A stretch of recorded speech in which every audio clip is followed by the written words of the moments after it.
Happy Monday. If I didn't see you today, I know that I delivered your desk contents to you. That's more of a precaution than anything else. If we don't end up going back, you have all your stuff. Since we're to be doing distance learning starting soon, you'll have paper and pens and notebooks and your math notes to look at, as well as all the art. I had to take down the art wall. It made me sad, but that's just in case. The information still says we're going back on the 29th. I don't know if that's going to happen, but that's what I know right now. So we're still working as though that is the case, mostly. If you did see me today, you saw that I was wearing a mask. That is because the CDC, the Center for Disease Control, has suggested that people wear masks when they're out in public. This does not stop me from getting the disease, but if I am infected with anything, it will decrease the chances of me spreading that. So I suggest that you wear something over your face if you go out, whether that's even just a bandana. A bandana only blocks about 20% of things coming out of your mouth, but 20% is better than nothing. Save the medical masks for the medical personnel. It's a little later than I like. I got very much caught up in delivering today, and then I was doing some learning how to teach, learning sort of thing online. Hello, baby boy. And I got very distracted until about 5 o'clock when I had one more delivery to make after Joe got home. So it's a short chapter today, but that's perfect because I want to eat dinner. It's sitting right here, and I'm going to have to keep the cat off of it. My dinner. Let me just remind you that this dinner right here is from the Little Country Kitchen, which is down the road. Free advertising for her. They are serving free lunches for all children. So if you are a child, which you probably are, and you live downtown Reedsport, there's a couple of you down there. The Little Country Kitchen, which is that chicken truck right across from the pink place deli thing, and right behind the 76 gas station. Yes, come here. Is giving free lunches until at least the 28th. They're grilled cheese sandwiches and french fries, but I haven't had the grilled cheese sandwiches, but if they're burgers and other chickens are anything to go by, those things are incredible. So I'm trying to support her so she can support you. Those are there. She told me today that most times parents will call an order, then show up and pick it up, or they'll leave kids in the car instead of having kids go directly to her, and that's fine. But if you are in the area and you want lunch, she is giving away free food. If you don't want it, he'll eat it. So, anyway, on with the book. Chapter 9. I Scoop Poop. If you recall, we were at the Triple G Ranch trying to rescue Nico from Gary and the three-chested dude. And Percy made a deal that if he cleaned the stables, they would let Nico go. I lost hope when I saw the horse's teeth. As I got closer to the fence, I held my shirt over my nose to block the smell. One stallion waded through the muck and whinnied angrily at me. He bared his teeth, which were pointed like a bear. I tried to talk to him in my mind. I can do that with most horses. I told him, "Hi, I'm going to clean the stables. Won't that be great?" "Yes," the horse said. "Come inside. Eat you, tasty half-blood." "But I'm Poseidon's son," I protested. "He created horses. Usually this gets me the VIP treatment in the equestrian world, but this was not this time." "Yes," the horse agreed enthusiastically. "Poseidon can come in too. We will eat you both. Seafood." "Seafood," the other horses chimed in as they waded through the field. Flies were buzzing everywhere, and the heat of the day didn't make the smell any better. I'd had some idea I could do this challenge because I remembered how Hercules had done it. He'd channeled a river into the stables and cleaned them out that way. I figured I could maybe control the water. But if I couldn't get close to the horses without getting eaten, that was a problem. And the river was downhill from the stables, a lot farther away than I'd realized, almost half a mile. The problem of the poop looked a lot bigger up close. I picked up a rusted shovel and experimentally scooped away some from the fence line. Great, only 4 billion shovelfuls to go. The sun was already sinking. I had a few hours at best. I decided the river was my only hope. At least it would be easier to think at the riverside than it was here. I set off downhill. When I got to the river, I found a girl waiting for me. She was wearing jeans and a green t-shirt, and her long brown hair was braided with river grass. She had a stern look on her face. Her arms were crossed. "Oh, no, you don't," she said. I stared at her. "Are you a naiad?" She rolled her eyes. "Of course." "But you speak English and you're out of the water. What, you don't think we can act human if we don't want to? If we want to?" I'd never thought about it, and I felt kind of stupid, because I'd seen plenty of naiads at camp, and they'd never done much more than giggle and wave at me from the bottom of the canoe lake. "Look," I said, "I just came to ask." "I know who you are," she said, "and I know what you want, and the answer is no. I am not going to have my river used again to clean that filthy stable." "But, oh, save it, sea boy. You ocean god types always think you're so much more important than some little river, don't you? Well, let me tell you, this naiad is not going to be pushed around because your daddy is Poseidon. This is freshwater territory, mister. The last guy who asked me this favor, oh, he was way better looking than you, by the way. He convinced me, and that was the worst mistake I've ever made. Do you know what all that horse manure does to my ecosystem? Do I look like a sewage treatment plant to you? My fish will die. I'll never get the muck out of my plants. I'll be sick for years. No, thank you." The way she talked reminded me of my immortal friend, Rachel Elizabeth Dare, kind of like she was punching me with words. I couldn't blame the naiad. Now that I thought about it, I'd get pretty mad if someone dumped 4 million pounds of manure in my home. But still, "My friends are in danger," I told her. "Well, that's too bad, but it's not my problem, and you're not going to ruin my river." She looked like she was ready for a fight. Her fists were balled, but I thought I heard a little quiver in her voice. Suddenly, I realized that despite her angry attitude, she was afraid of me. She probably thought I was going to fight her for control of the river, and she was worried she would lose. The thought made me sad. I felt like a bully, a son of Poseidon throwing his weight around. I sat down on a tree stump. "Okay, you win." The naiad looked surprised. "Really? I'm not going to fight you. It's your river." She relaxed her shoulders. Oh, good, good thing for you. But my friends and I are going to get sold to the Titans if I don't clean those stables by sunset, and I don't know how." The river gurgled along cheerfully. A snake slid through the water and ducked its head under. Finally, the naiad sighed. "I'll tell you a secret, son of the sea god. Scoop up some dirt." "What?" "You heard me." I crouched down and scooped up a handful of Texas dirt. It was dry and black, with tiny clumps of white rock. No, something besides rock. "Those are shells," the naiad said. "Petrified seashells. Millions of years ago, even before the time of the gods, when only Gaia and Uranus reigned. This land was underwater. It was part of the sea." Suddenly I I saw what she meant. They were little pieces of ancient sea urchins in my hand, mollusk shells. Even the limestone rocks had impressions of seashells embedded in them. "Okay," I sighed. What good does that do me?" "You're not so different from me, demigod. Even when I'm out of the water is within me. It is my life source." She stepped back, put her feet in the river, and smiled. "I hope you find a way to rescue your friends." And with that, she turned to liquid and melted into the river. The sun was touching the hills when I got back to the stables. Somebody must have come by and fed the horses because they were tearing into huge animal carcasses. I couldn't tell what kind of animal, but I really didn't want to know. If it was possible for the stables to get even more disgusting, 50 horses tearing into raw meat did it.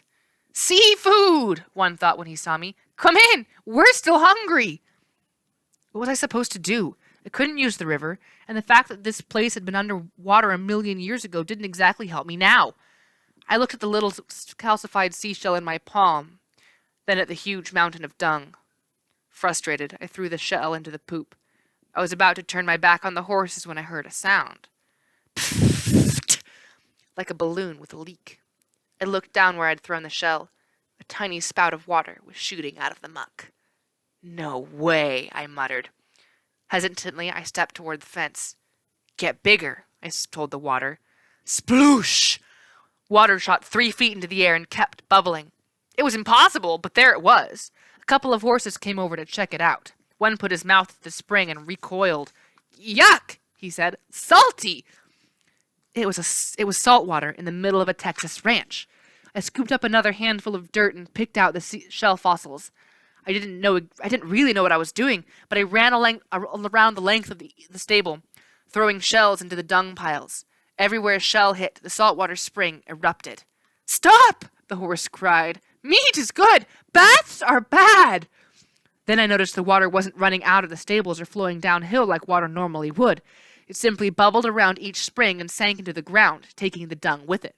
The horse poop dissolved in the salt water, leaving regular old wet dirt. More! I yelled. There was a tugging sensation in my gut, and the waterspouts exploded like the world's largest car wash. Salt water shot 20 feet into the air. The horses went crazy, running back and forth as the geysers sprayed them from all directions. Mountains of poop began to melt like ice. The tugging sensation became more intense, painful even, but there was something exhilarating about seeing all that salt water. I had made this. I had brought the ocean to this hillside. Stop, Lord! A horse cried. Stop, please! Water was sloshing everywhere now. The horses were drenched. Some were panicking and slipping in the mud. The poop was completely gone. Tons of it dissolved into the earth, and the water was now starting to pool, trickling out of the stable, making 100 little streams down toward the river. Stop, I told the water. Nothing happened. The pain in my gut was building. If I didn't shut off the geysers soon, the salt water would run into the river and poison the fish and plants. Stop! I concentrated all my might on shutting off the force of the sea. Suddenly, the geysers shut down. I collapsed to my knees, exhausted. In front of me was a shiny, clean horse stable, a field of wet, salty mud, and 50 horses that had been scoured so thoroughly their coats gleamed. Even the meat scraps between their teeth had been washed out. We won't eat you, the horses wailed. Please, Lord, no more salty baths. On one condition, I said. You only eat the food your handlers give you from now on, not people, or I'll be back with more seashells. The horses whinnied and made me a whole lot of promises that they would be good flesh-eating horses from now on, but I didn't stick around to chat. The sun was going down. I turned and ran full speed toward the ranch house. I smelled barbecue before I reached the house, and that made me madder than ever because I really love a barbecue. The deck was set up for a party. Streamers and balloons decorated the railing. Garion was flipping burgers on a huge barbecue cooker made from an oil drum. Eurytion lounged at a picnic table, picking his fingernails with a knife. The two-headed dog sniffed the ribs and burgers that were flying on the grill. And then I saw my friends, Tyson, Grover, and Annabeth, all tossed in a corner, tied up like rodeo animals with their ankles and wrists roped together and their mouths gagged. Let them go! I yelled, still out of breath from running up the steps. I cleaned the stables! Garion turned. He wore an apron on each chest, with one word on each, so together they spelled out, Kiss the Chef. Did you now? How'd you manage it? I was pretty impatient, but I told him. He nodded appreciatively. Very ingenious. It would have been better if you'd poisoned that pesky naiad, but no matter. Let my friends go, I said. We had a deal. Well, I've been thinking about that.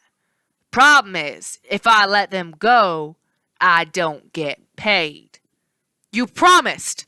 Garion made a tsk sound. But did you make me swear on the river Styx? No, you didn't. So it's not binding. When you're conducting business, Sonny, you should always get a binding oath. I drew my sword. Orthus growled. One head leaned down next to Grover's ear and bared its fangs.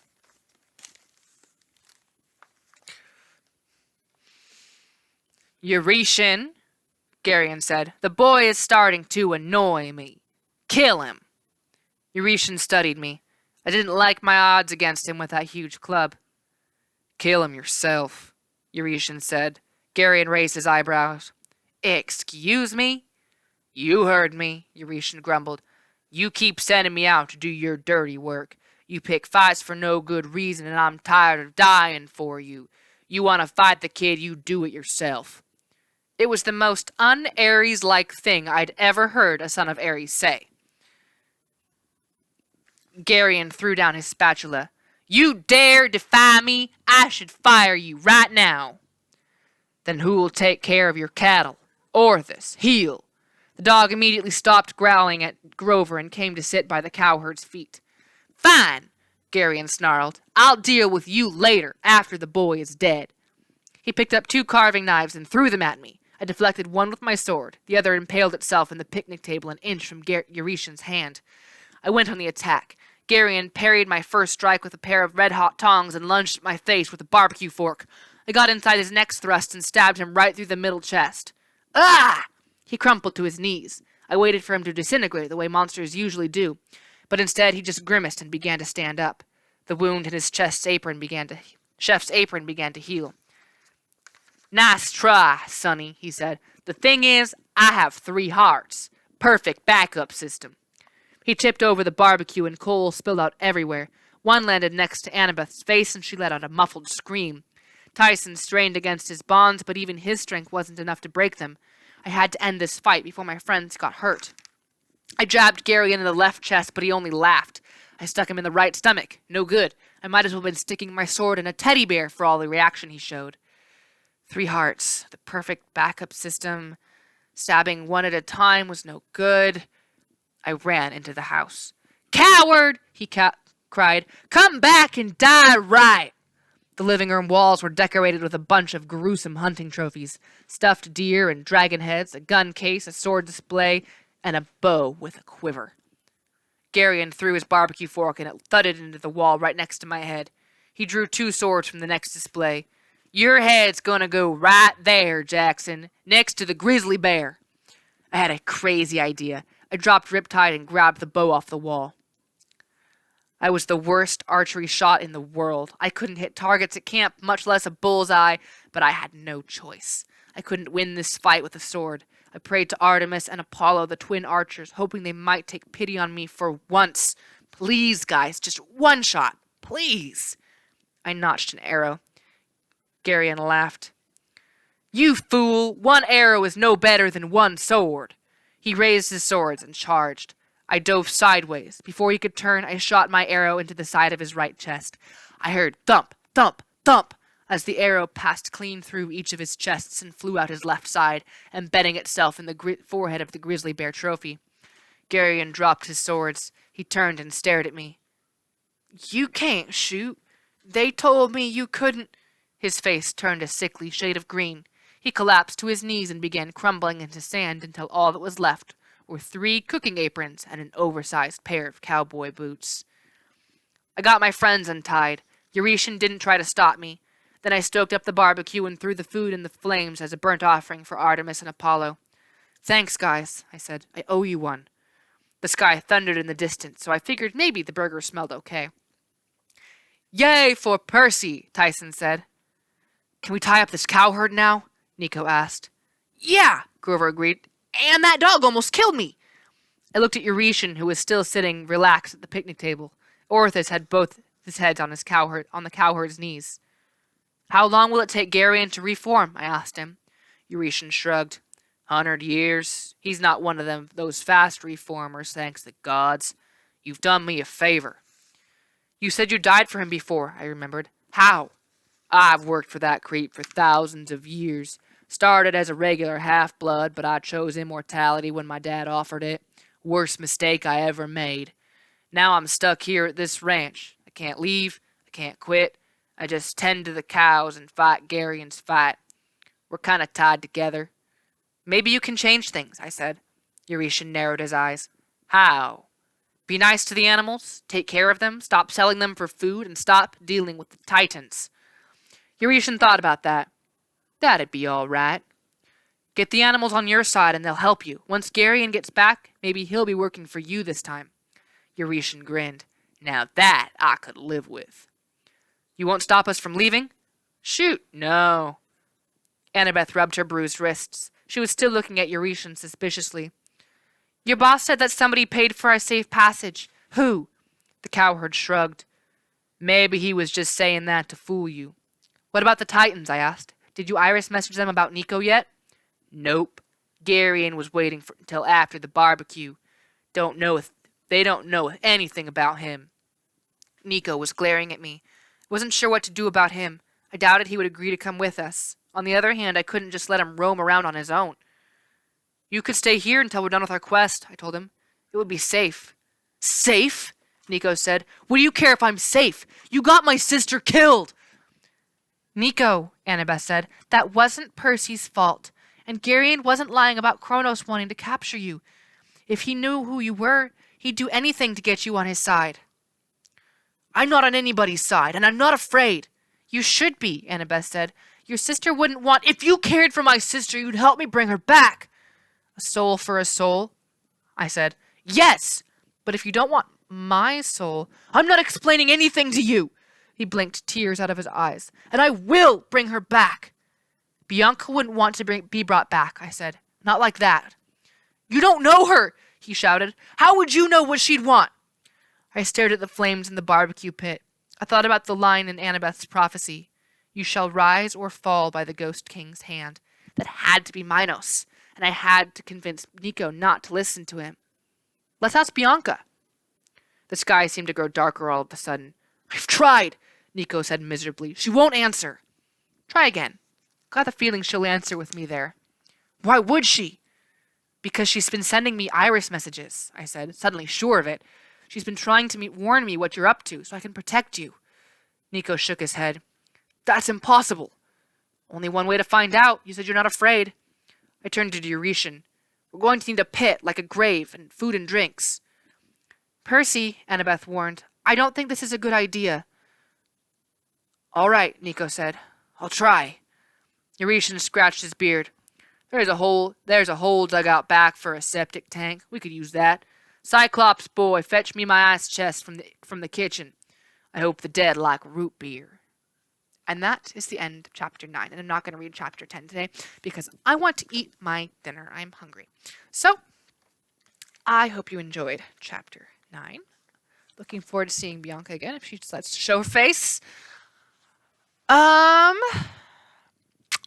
Anything else I need to talk about right now? Please be checking, be getting ready for Google Classroom. I need to know, I'll be calling or messaging or something soon to know if you guys have laptops with webcams, if you can do video chats through things like Google Meets or YouTube Live or anything, something like that. We'll figure something out. Excuse me. But we'll be getting ready for that fairly soon. Hopefully, we'll be getting things back to a normal schedule. I know that being off schedule is weird, just sleeping in until odd hours, staying up late. Me personally, if I don't accomplish something like cleaning the kitchen or getting work done, I just kind of feel gross and weird for not having done anything. So if you're like me, then you need to have something productive to do. Hopefully you've gone through the stuff that I got from your desks. Should be pretty clean.